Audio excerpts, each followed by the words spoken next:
Party workers का आना शुरू हो गया। चलो, हो गया टाइम।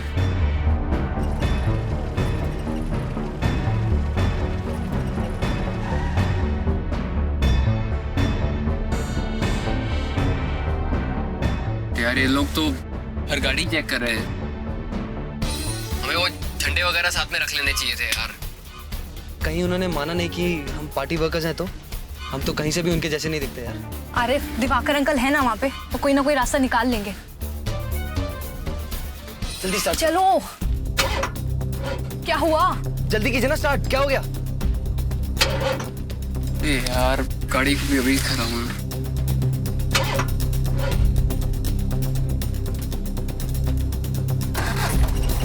जल्दी चलो प्लीज, जल्दी चलो।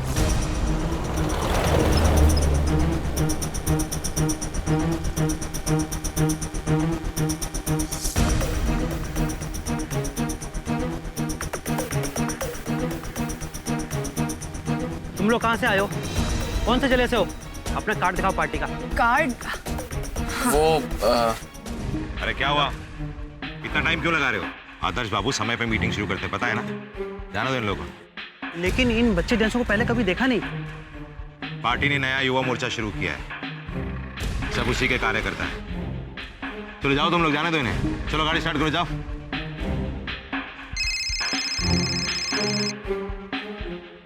हेलो, क्या आदर्श बाबू?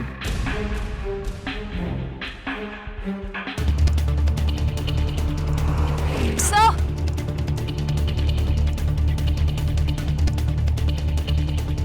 कोई हाथ हिला के रोकने की कोशिश कर रहा है शायद। कुछ नहीं सर, पार्टी के कार्यकर्ता हैं। आप उनसे बाद में मिल लीजिएगा, अभी चलिए नहीं तो देर हो जाएगी। पुराने शहर में कहीं पे आग लग गई है, आदर्श बाबू वहीं पे जा रहे हैं स्थिति का मुआयना करने के लिए। अब कोई नया रास्ता ढूंढना होगा उनसे मिलने का।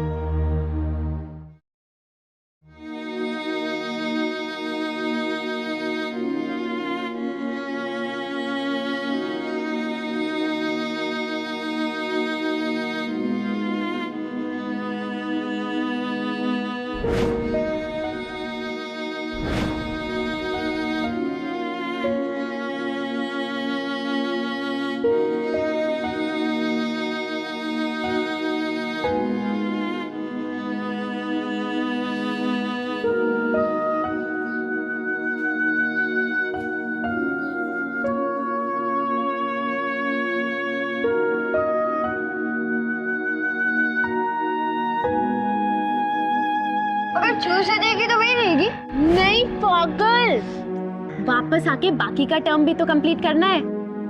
इतनी जल्दी थोड़ी जाऊंगी, अभी 3 दिन में आ जाऊंगी। अच्छा बता, मुझे मिस करेगा ना? बिल्कुल नहीं, मैं तो इसलिए पूछ रहा था कि मुझे अपना पूरा रूम कब मिलेगा।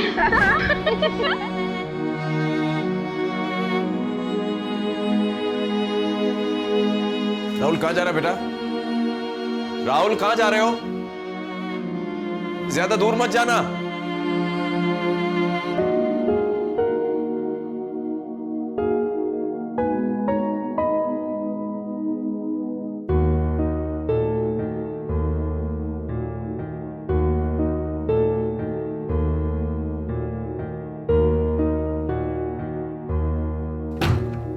देखा, मैंने कहा था ना, बहुत बड़ा गेम है ये। तुम लोग आदर्श बोस से मिलने गए थे, मिल भी नहीं पाए। बहुत अच्छे नेता है ना। अभी हमने छोड़ा नहीं है, और ये कोई आखिरी तरीका नहीं है। अभी बहुत से तरीके निकलेंगे और हम कुछ ना कुछ सोचेंगे। अनु तो कह रही थी यही तुम्हारी शुरुआत है, शुरुआत में ही फिसल गए। तुम लोग चुप रहोगे? अगर हेल्प नहीं कर सकते तो सुनाओ मत। वाह, तुम बोलो तो कुछ नहीं, हम बोले तो। मुंह बंद रख, हम लोग लड़ाई नहीं कर रहे, समझे? हार के तुम लोग आए हो, गुस्सा हम पे कर रहे हो। बस बहुत हो गया। अगर एक शब्द और बोला ना तो क्या मारेगा? हाथ कौन लगाया? अभी बताता तो।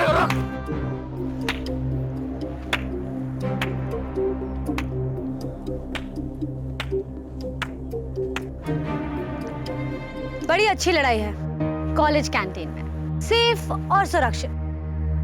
यू नो, तुम लोग को ऐसे झगड़ता देख मुझे अपना बचपन याद आ गया, जब मैं नर्सरी में थी, 4 साल की।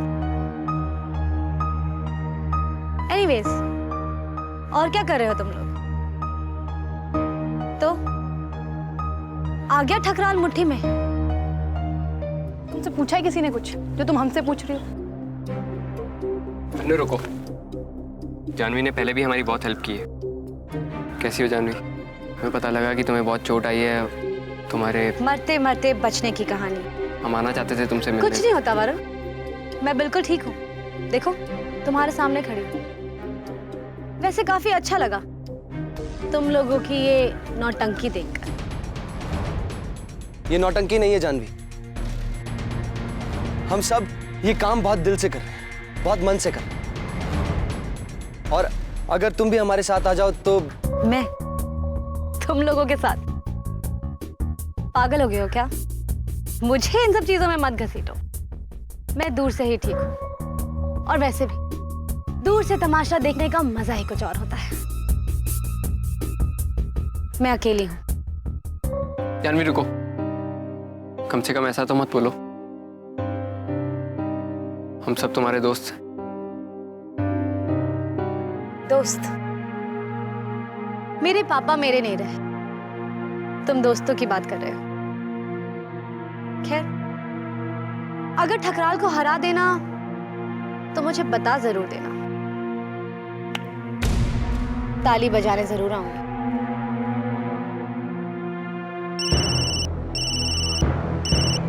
हेलो, ओके आरिफ, हम अभी के अभी कितने लोगों को इकट्ठा कर सकते हैं?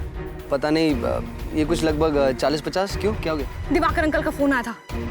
आदर्श बोस अभी भी शहर में है, उनके प्लान में कुछ बदलाव हुआ है और अगर हम जल्दी करें उनसे मिल सकते हैं। Let's go. चलो। ये देखिए, पूरे भारतवर्ष में जितने भी इंडस्ट्रियल जोन हैं, सरकार ने अपने हिसाब से सबसे फॉर्म भरवाए और सबको जमीनें दी हैं। लेकिन हमारी सरकार ने अपने इंडस्ट्रियल जोन में एक नई जुगत लगाई है। इससे करोड़ों का फायदा होगा सरकारी खजाने में।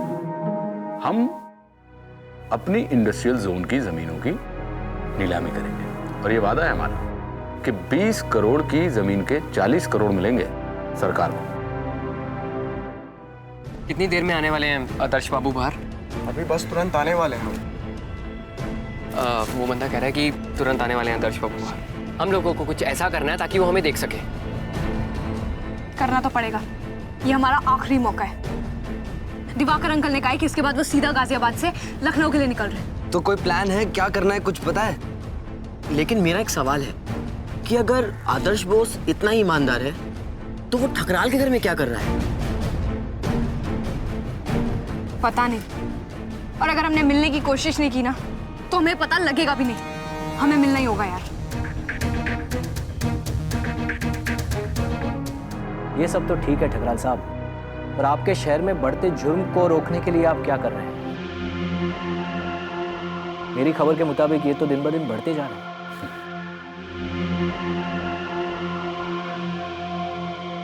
आदर्श, ये जो अधर्म होता है ना, ये मॉनसून की बरसात के जैसा होता है। पता नहीं कब कहां से कौन सा चक्रवात आता है और ये अचानक बढ़ जाता है अधर्म, और फिर पता नहीं कहां से कौन सी एक हवा आती है और ये समाप्त हो जाता है अचानक। एक कवि है,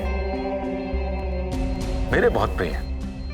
उन्होंने कहा है, सपना, तितली, मनुज चरित्र, मत पकड़ो रे धीर, हाथ लगे ना कौड़ी, कह गए पीर फकीर। अर्थात सपने को, तितली को और मनुष्य के चरित्र को, जिसके अंतर्गत अपनी जुर्म की दर भी आती है, इसे मत पकड़िए, इसे समझने की कोशिश ही मत करिए, क्योंकि आपके हाथ में कुछ नहीं आएगा। हाँ, विकास की दर पर ध्यान दीजिए, क्योंकि विकास की दर जैसे जैसे बढ़ती है, जुर्म अपने आप इस ऊंचे पहाड़ की तलहटी में आ जाता है। विकास।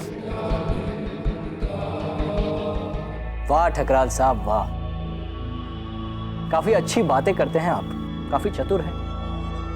इसलिए आपको पता ही होगा कि केंद्र सरकार आपको और आपके शहर को बहुत ही नजदीक से देख रही है।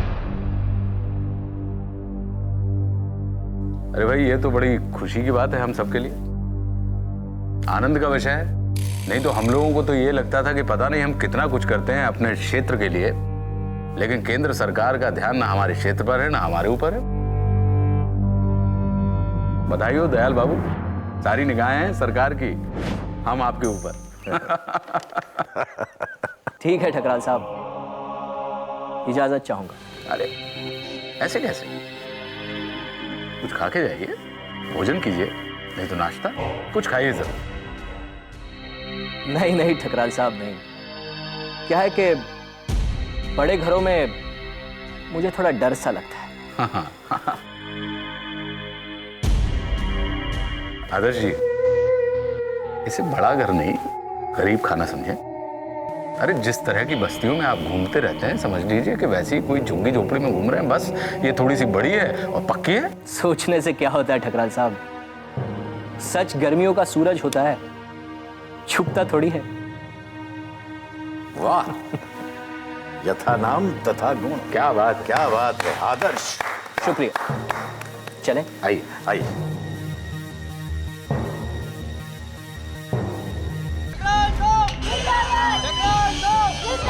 आदर्श बाबू जिंदाबाद, बाबू जिंदाबाद, जिंदाबाद, आदर्श बाबू जिंदाबाद, दयाल बाबू जिंदाबाद, ठकराल साहब जिंदाबाद, दयाल बाबू जिंदाबाद, ठकराल साहब जिंदाबाद, आदर्श बाबू जिंदाबाद, दयाल बाबू जिंदाबाद, ठकराल साहब जिंदाबाद, ठकराल साहब जिंदाबाद। आदर्श जी, कैसा रहा आपका गाजियाबाद दौरा? आदर्श जी, आप कुछ नागरिकों को संदेश देना चाहेंगे? प्लीज सर बोलिए। बताइए सर, बताइए सर, प्लीज सर, नागरिकों को संदेश देना चाहेंगे आप?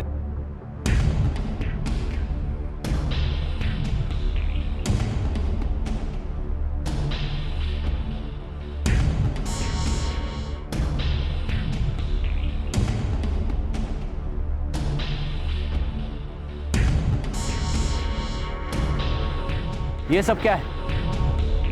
ठकराल साहब के मुखौटे? आपको नहीं मालूम, ठकराल साहब यहाँ के बहुत मशहूर आदमी हैं, जनता इनसे बहुत प्यार करती है। गाड़ी रोको। जाने दीजिए, हैं कुछ शरारती लोग। मैंने कहा ना गाड़ी रोको।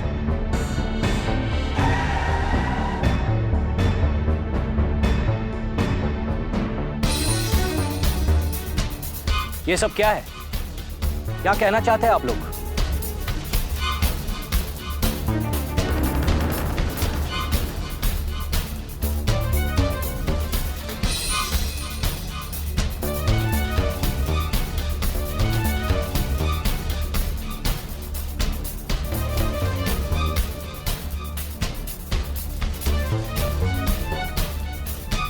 हमारी बस एक ही मांग है,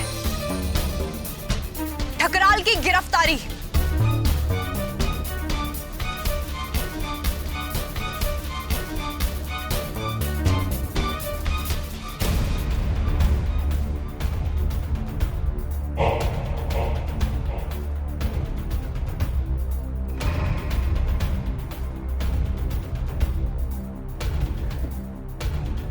क्या है आदर्श जी कि हमारे विरोधी लोग हमसे इतना प्यार करते हैं कि किसी ना किसी जत्थे को भेज ही देते हैं कि जाओ ठकराल साहब के दरबार में हाजिरी लगा के आओ।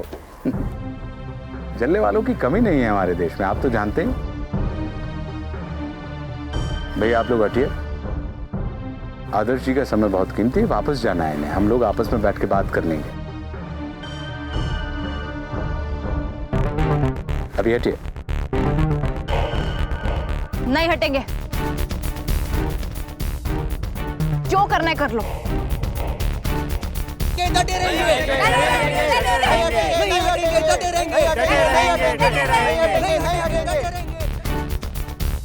हमें अपना संदेश आदर्श जी को देना है, और वो दिए बिना हम यहाँ से नहीं जा रहे हैं।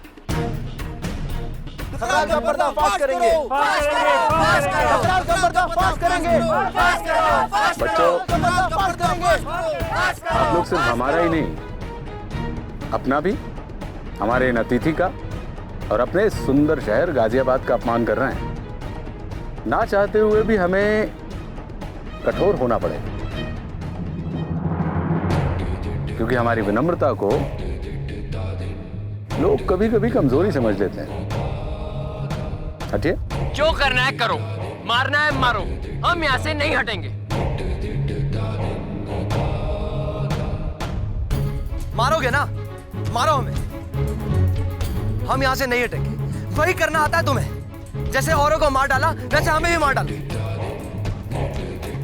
मारो, आओ। नहीं हटेंगे, डटे रहेंगे, डटे रहेंगे, डटे रहेंगे। नहीं हटेंगे, डटे रहेंगे, डटे रहेंगे, डटे रहेंगे। नहीं हटेंगे, डटे रहेंगे, डटे रहेंगे, डटे रहेंगे। देखो, बच्चे बदतमीजी कर रहे हैं, हटाओ उनको यहाँ से। ए, हिम्मत मत करना हाथ लगाने की, तोड़ के रख दूंगी। 1 मिनट रुक जाओ, बस करो।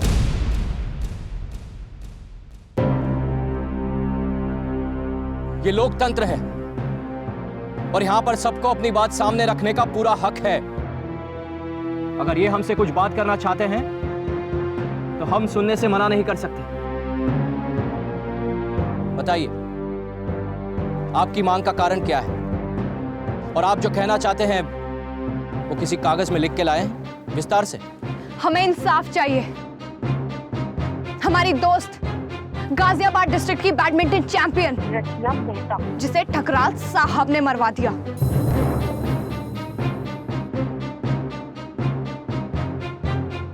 इसमें पूरे मामले की सारी डिटेल्स हैं। इस केस से जो भी जुड़ा हुआ है, इसमें सब कुछ है।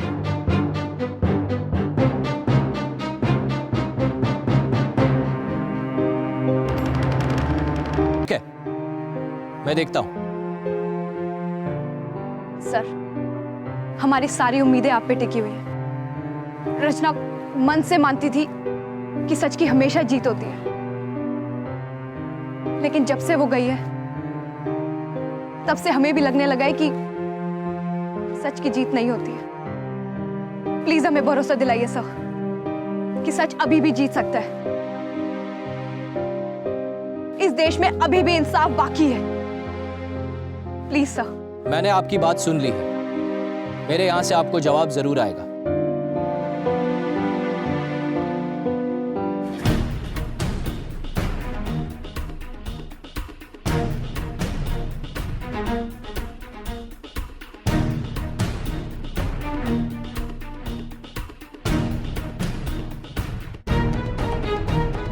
अनु, क्या लगता है ये कुछ करेंगे?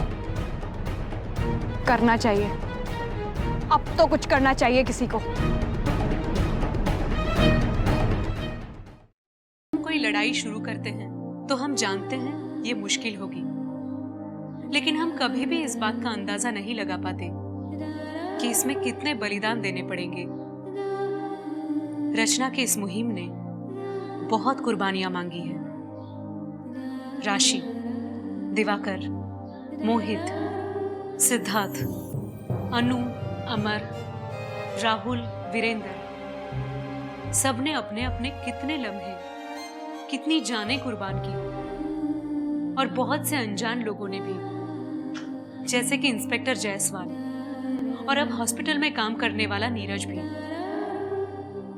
लेकिन क्या सच में हम इसे बलिदान कहेंगे? अगर जितना खोया है उसके बदले में हमें उससे भी ज्यादा कुछ मिला हो।